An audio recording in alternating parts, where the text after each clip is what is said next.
Guys, something like learning ચેનલમાં આપનું સ્વાગત છે. ફરી ઘણા ટાઈમ પછી તમારી જોડે એક રેસીપી લઈને આવ્યા છું. ખુદની બનાવેલી, એમ મતલબ ઘરે કોઈ હતું નહીં તો ચલો કંઈક બનાવી દઈએ. તો આજે થોડું આપણે ડુંગળી બટાકાનું શાક બનાવીએ છીએ, પહેલી વખત ટ્રાય કરીએ છીએ.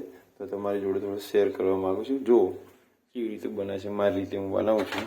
તો તેલ તો એકદમ ગરમ લાવી જેવું થઈ ગયું છે. તો આપણે નાખી દઈએ અંદર થોડીક રાઈ, જીરું પણ નાખી દઈએ. બરાબર, હવે એમાં આપણે થોડું ચડી જાય છે બંને. હવે આપણે નાખી દઈએ થોડું મરચું વગરનું.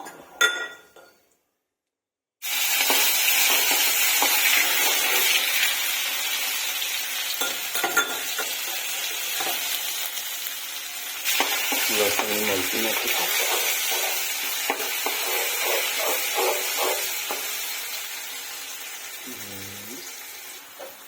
તો મરચું નાખી દીધું છે. થોડા લીમડાના પાન નાખી, મીઠી લીમડીના પાન, કરી પત્તા આપણે. અને મારો મોબાઈલ થોડો આગો પાછો થાય છે, જોવાની મજા પણ નહીં આવે. બધા બનાવીને ખાધી દીધું છે. આપણે બનાવીને કંઈક બતાવીએ, કંઈક સારું લાગે, ચેનલ ચાલી જાય તો ઠીક છે, ના ચાલી જાય તો અમને પણ યાદગીરી રહેશે. બીજું કંઈ મજા આવે અમને અમારી ખુદની વિડીયો પાછી જોવાની. શું કેવું છે તમારે? થોડુંક નમક નાખી દો, મીઠું નાખી યાર, કારણ કે મીઠું આપણી જોડે વધારે ઓછું થઈ જાય. એના કરતાં પેલું નાખતા જાઓ, ફરી જોતા જાઓ. હવે આપણે પછી નાખી રહ્યા છે હવે ડુંગળી બટાકા, જે આપણે છે ધોઈ રાખેલા છે.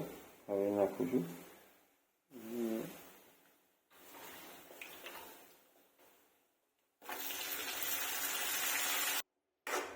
બધું નાખી અને પાછું થોડીક વખત આપણે મિક્સ થઈ જાય. અદર બદર નાખી દીધી, અદર નાખી દીધી છે આપણે. હવે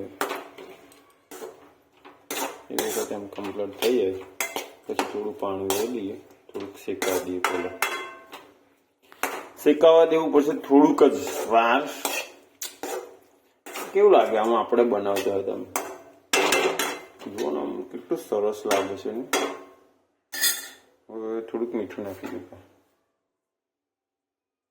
ઓછું પડે તો તમે જોઈ લેજો.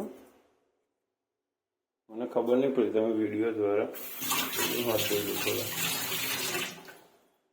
હવે થોડુંક ગેસને થોડુંક વધારે કરી દઈએ આપણે, કારણ કે આપણે ખાવાની લાગી હોય, ભૂખ બનવું હોય એવું બનશે, એની કોઈ ચિંતા નહીં.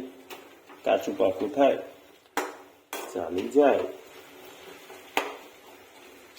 ચાલો હવે પાણીની વાળી આવી છે. ચાલો એક ગ્લાસ કરીને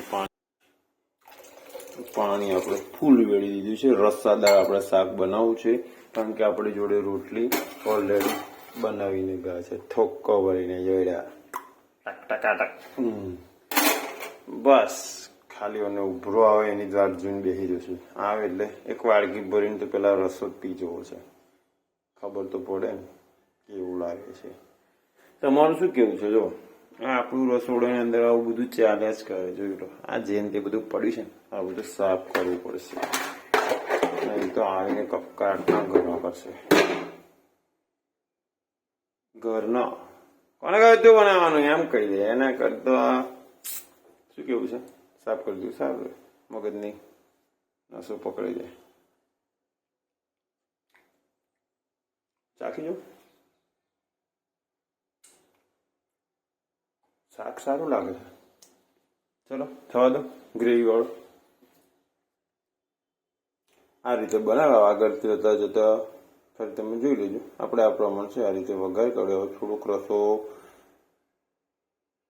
બરવા દઈશું ને થોડો રહેવા દઈશું, કારણ કે આપણે જે ગ્રેવી વાળું બનાવશું, ગઈકાલે મેં બનાવ્યું હતું 2 દિવસ પહેલા, એમાં થોડો પણ ગ્રેવી ના રહ્યો. મારા ખ્યાલથી થોડો રહેશે પણ કંઈ રહ્યો ને. શાક સરસ બન્યું હતું, પણ આજે થોડુંક રસાવાળું બનાવવાનો ફરી એક વખત ટ્રાય ચાલુ છે. અને આ વખતે મેં થોડોક મારો ઘરનો જે મસાલો બનાવેલો છે, સૂકો મસાલો, ઘરનો ઉપયોગ કરીએ છીએ અમે બધા જ, મમ્મી પપ્પા ભાઈ ભાઈ બધા લોકો જોડે. ચલો ઓકે, ફરી મળીએ આવી વિડીયો સાથે.